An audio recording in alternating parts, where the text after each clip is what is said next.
Hello, I am Vitek and I will tell you about Scriber. I have uploaded the book Hobbit by J.R.R. Tolkien, and I will tell you about how Scriber can analyze and help us write and improve our writing. So, first of all, uh, when we actually go to the first chapter of the book, we can see that we have generated 5 different types of uh, agent outputs. The first agent is a character summary agent, which tells us about which characters take part in the story and what is their relation to other characters.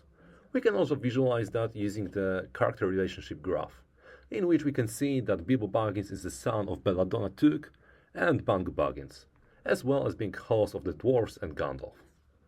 The next agent is taking a look at the plot points that we have introduced and helps us keep track of what is happening in the book so that we don't abandon any story part.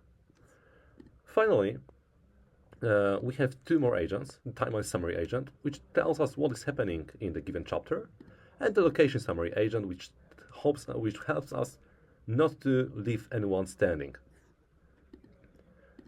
Those were the first phase of the agents. The second phase of the agents actually behave like an AI editor because they show us how different parts of the book might be illogical and might be of surprise to the reader. For example, in here we have introduced a change to the story of the Hobbit. In our chapter number 3, Bilbo becomes a furious warrior and starts scouting ahead for enemies, while Gandalf starts trembling at the thought of losing the path.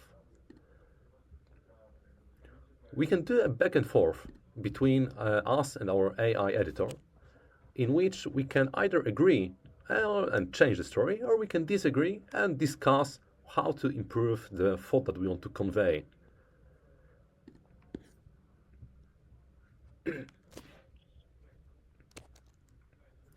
The same goes to the Gandalf part of the story, in which we can either agree or again we can disagree and we can discuss our idea with the AI editor. This closely mimics what is happening in the actual editing process that every book goes through. We have 2 more phase 2 agents, one that analyzes style and one that analyzes grammar. The style analysis agent behaves basing on the text style brief that we give it. We can also upload a book. Which will be used as a source of inspiration for our agent.